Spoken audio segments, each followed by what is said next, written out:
मैं अपने पिता से लड़ाई करके गुस्से में घर से बड़बड़ाता हुआ निकला और बस स्टैंड की तरफ जाने लगा। मैं मन ही मन सोच रहा था कि पिताजी ने पता नहीं कितने पैसे छुपा कर रखे हैं, लेकिन मेरे लिए एक बाइक नहीं ले सकते।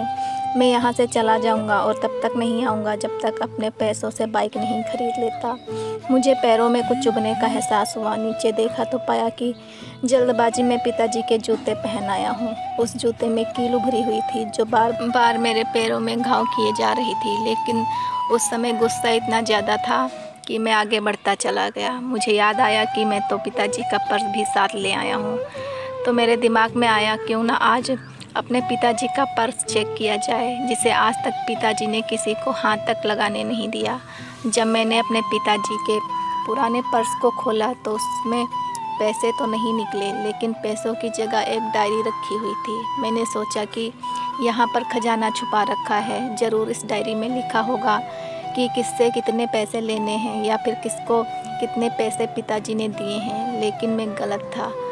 जब मैंने उस डायरी को खोला तो डायरी के पहले पन्ने पर जो लिखा था उसे पढ़ने के बाद मेरे चेहरे पर जो हाव भाव थे वह गायब हो चुके थे, क्योंकि डायरी में वैसा कुछ नहीं लिखा था जिसकी मैंने उम्मीद की थी, या फिर वो जो मैं सोच रहा था। उस डायरी में पैसों का हिसाब लिखा हुआ था जो अलग अलग कामों के लिए अलग अलग लोगों से लिए गए थे।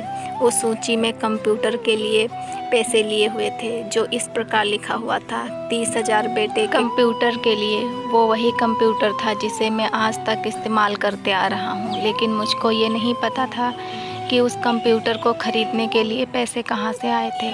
उस डायरी में कैमरे का भी हिसाब था। मुझको याद है जब मैंने पहली बार कैमरे के लिए जिद की थी, तब पिता ने ठीक 2 हफ्ते बाद मेरे जन्मदिन पर दिया था, जिससे देखकर मैं बहुत खुश हुआ था। और मेरी खुशी देखकर मुझसे ज़्यादा खुश कोई था तो वह थे मेरे पिताजी। अब मेरा गुस्सा एकदम गायब हो गया था।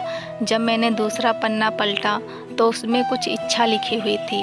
पहली इच्छा जो थी वह थी अच्छे जूते पहनना। ये बात मुझको कुछ समझ नहीं आई।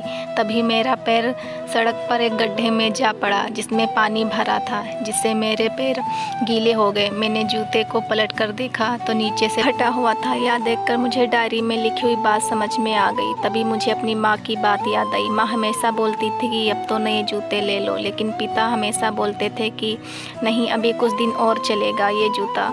कुछ दिन पहले ही तो लिए थे। मुझे आज समझ में आ रहा था कि कितने दिन और चलेंगे। साथ ही साथ मुझे यह भी समझ आ रहा था कि मेरे पिता पर्स को क्यों छुपाए रखते थे। तभी उस डायरी को पढ़ते पढ़ते मैं बस स्टैंड पहुंचा और एक बेंच पर आकर बैठ गया और उस डायरी का आखिरी पन्ना पलटा तो वहाँ कल की तारीख लिखी हुई थी। नीचे लिखा था 50,000 रुपये बाइक के लिए। मैंने बस इतना पढ़ा और मेरा दिमाग एकदम सुन्न सा हो गया। अब मेरे मन में कोई गिला शिकवा नहीं बचा था। आंखों से आंसू आ गए। मुझे कुछ समझ नहीं आ रहा था कि मैं रो क्यों रहा हूँ। अब मैं जल्दी से घर जा रहा था। जूते में लगी कील अब तक मेरे पैरों में घाव कर चुकी थी। मैंने तुरंत उस जूते को खोला और फेंक दिया। अब मैं नंगे पैर ही दौड़े जा रहा था और घर पहुँचा, लेकिन पिताजी घर पर नहीं मिले। मुझे समझ आ गया कि पिताजी कहाँ गए होंगे। मैं सीधा बाजार की ओर भागा और पता नहीं मुझ में इतनी ताकत कहाँ से आ गई थी कि मैं भागते हुए थक नहीं रहा था। मैं उस बाइक वाले की दुकान पर पहुँचा। मेरे पिता वहीं थे। मैंने अपने पिता को दौड़कर गले लगा लिया। मेरी आंखों से आंसू रुकने का नाम नहीं ले रहे थे। पिताजी समझ नहीं पा रहे थे कि मुझे क्या हो गया है। मैंने पिता से कहा, पिताजी मुझे बाइक नहीं चाहिए, आप अपने लिए जूते ले लीजिए और अब आज से मैं जो कुछ भी करूँगा वो अपने दम पर करूँगा, अपनी मेहनत से करूँगा और आज से आप कोई काम नहीं करेंगे। आज तक आपने मेरी हर ख्वाहिश पूरी की। अब एक बेटे की बारी है कि वो अपने पिता की हर ख्वाहिश को पूरा करे।